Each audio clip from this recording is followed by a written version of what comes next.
Hi, I'm Tony Jackson, and this is part 2, where I cover more of the 12 pieces of the puzzle that were absolutely essential when I eliminated my type 2 diabetes in 2016 and 2017, and I lost 120 pounds while I did it. And it'll be the first real mention of the 3 game changers which finally pulled it all together for me. Now, in my earlier video, part 1, I covered the first 9 pieces of the puzzle, namely piece number 1, what was not the problem despite the smug self-righteous blamers. Piece number 2 was that low fat, high carb is utterly discredited as a diet. Number 3 was that high fats actually protect your health and they do not make you fat. Piece number 4 was that calorie restriction diets are not a sustainable solution. Number 5, you can get fatter and get type 2 diabetes while you're on an extreme blood sugar control diet, and I know because I did. Number 6, diabetes guidelines can actually place you in harm's way. Number 7, insulin is the key. Number 8, insulin resistance. We talked about the connection with increasing the body set weight. Number 9, insulin resistance. We talked about the sugar connection that isn't the obvious one, where we bring fructose into the picture. Okay, now let's move to the next piece of the puzzle. This is number 10. Still to do with insulin resistance. This time though, we're talking about the insulin resistance that came from continuous exposure to insulin. And this turned my world upside down. For the very first time, it didn't just give me a core problem to aim at, it actually gave me the direction of the solution.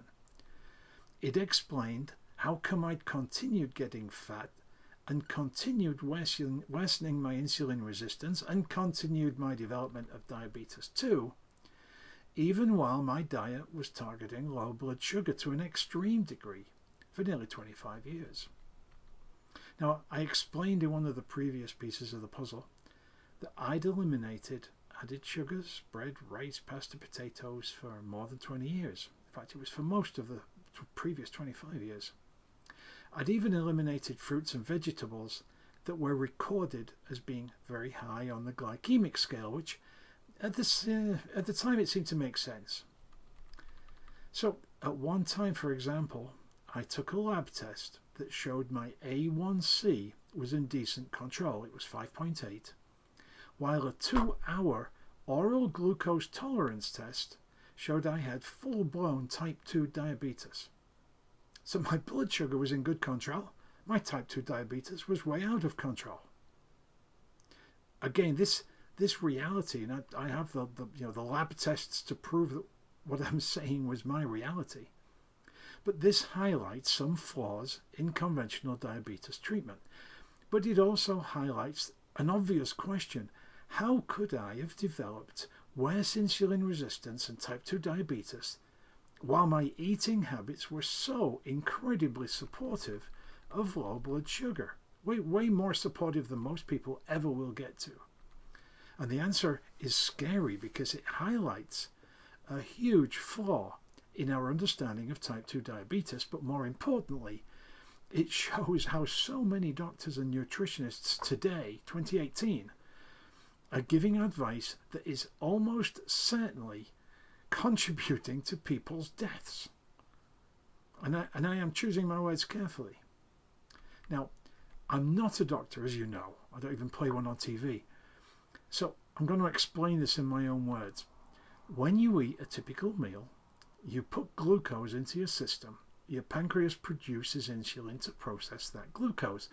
And in a healthy body, the blood sugar level never gets too high, no matter how unhealthy the food is. And your blood sugar level returns to normal within a couple of hours or so. Now, that's a healthy insulin-glucose response.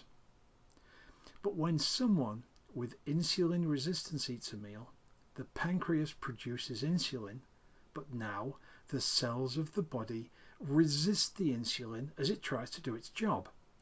The cells don't let the insulin pack that glucose into the body's cells themselves. One outcome of the resistance to insulin's actions is that the sugar spike can be very high enough to cause organ damage. Now, a healthy system doesn't allow that to happen. The insulin kicks in and never allows the glucose, the blood sugar levels, to get very high. But when you've got insulin resistance, that protection isn't there.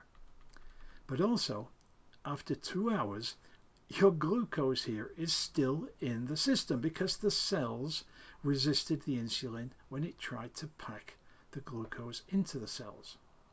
And therefore, there is still insulin in the system whacking its tail off to deal with the glucose that's still in the system.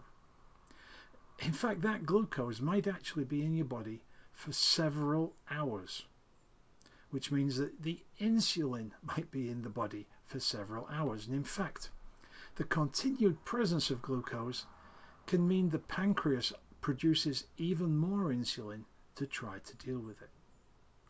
To use an analogy that I think I'm adapting from Dr. Jason Fung, it's like if you're trying to pack clothes into a suitcase that's already stuffed to overflowing and you throw more bodies at the task. Well, in this case, it's like the body throws more insulin at the problem because the fast insulin hasn't done its job yet, but it's still there in the system.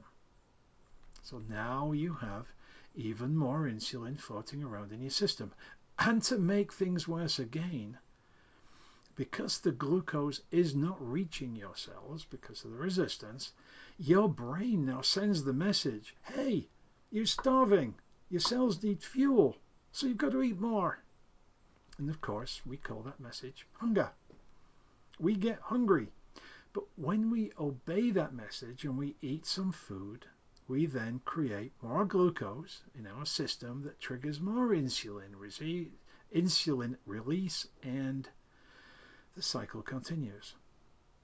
So you can see how, I hope, if we have insulin resistance and if we have type 2 diabetes, we absolutely do have insulin resistance. If we have it, our bodies can have insulin floating around for hours and hours after a single meal. And not just a little insulin, a lot. Well then, try this for size. What if we eat 3 meals a day?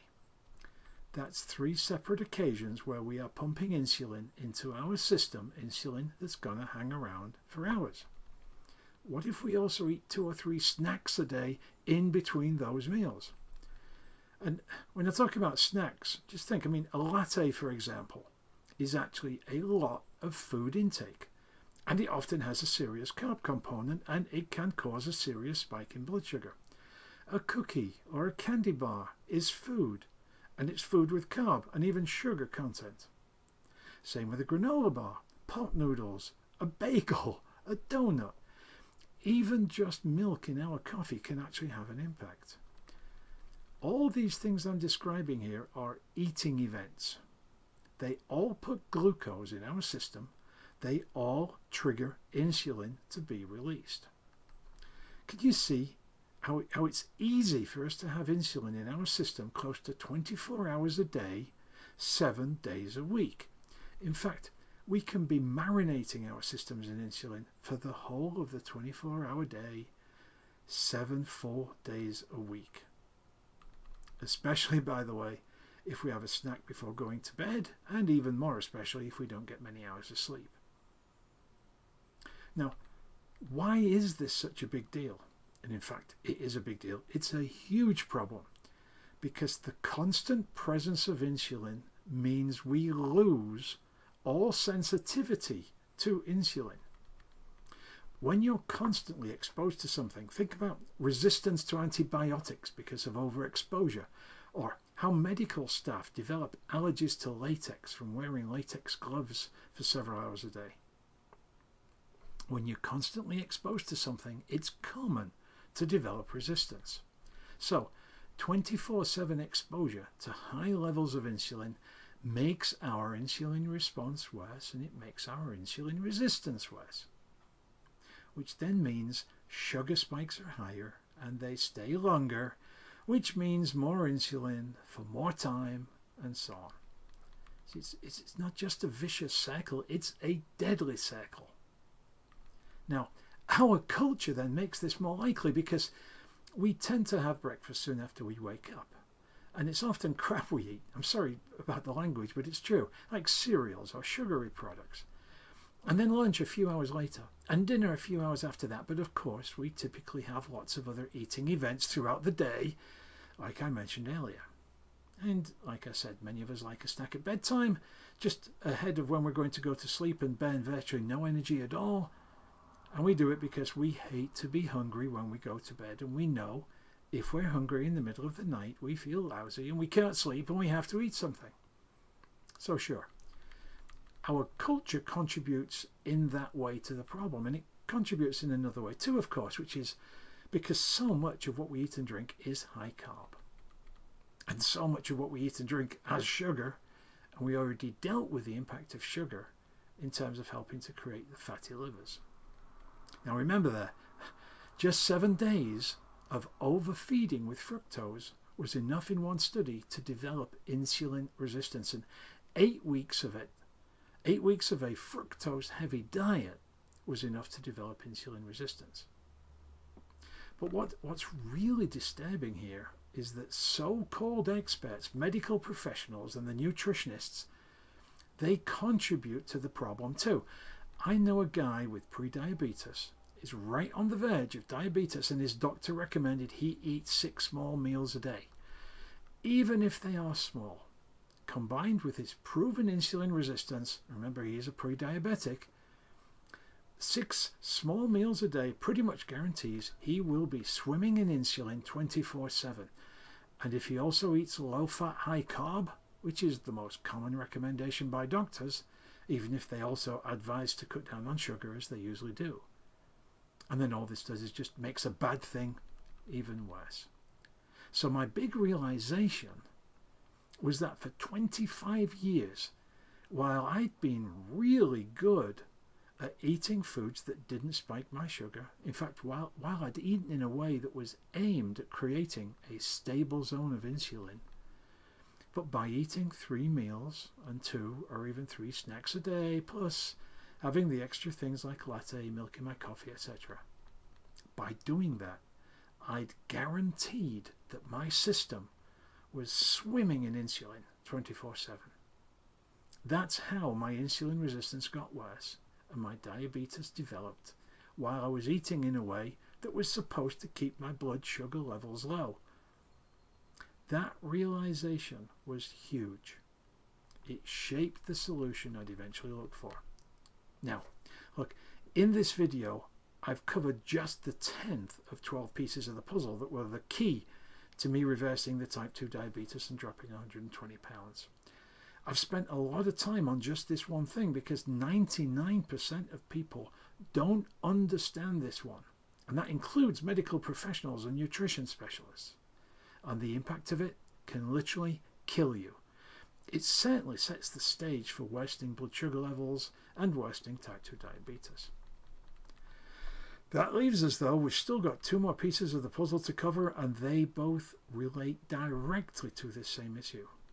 The first of them is a breakthrough from a professor in the UK, and it stood the world of diabetes on its head. But exciting as it was, and as it is, it was not workable for me, and it's not workable for a lot of other people. It was not practical for me, and I needed something practical, so I had to look for a variation, and I did, and I found it. The second game changer really is the second piece of the puzzle that we're still missing here is a mind shift. If I hadn't made that mental shift, I would never have looked for the solution in the one shape that mattered, and I'd never have found it in the one place where it could be found. And out of those last 2 pieces of the puzzle came the 3 game changers. Then they gave me the program I followed that led me to reverse my diabetes. But again, we're already, 8-9 minutes into this video, maybe more. So I'm going to deal with those in a video part 3. But first here, do me a favor, please. If you like this video, if you think there's some value in this video, then please subscribe to this channel right now. Just click on the bright red subscribe button in the video or underneath this video. I'm going to be publishing a lot of videos in the weeks to come, and you'll be notified first when I do. Also, be aware that I provide a lot of information on this particular page of a website that I share with my daughter. It's fuelupshapeup.com/diabetesgone-3BT. The 3BT here stands for 3 boxes ticked. That's kind of my brand name right now. Now, you don't have to remember that website. It's in the description below this video. If you're serious about improving your diabetes without meds, without miracle foods, without supplements, or even just controlling your blood sugar levels, or reversing prediabetes, by the way, visit that page on the website, take the time to read more about my story and watch the video, and see if you're interested in my case study.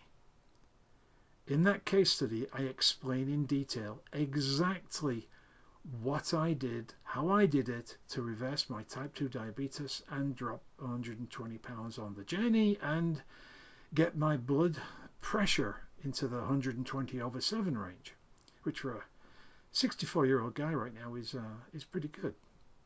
And as I said, in the description below this video, you'll also find a link to the specific page. Now, I want to turn it over to you. If you're perfectly honest with yourself, how many separate eating events do you have in a typical day? That can be a meal, snack, latte, donut, bagel, candy bar, granola bar. Just tell me your answer in a comment. I'd really like to hear your feedback on this.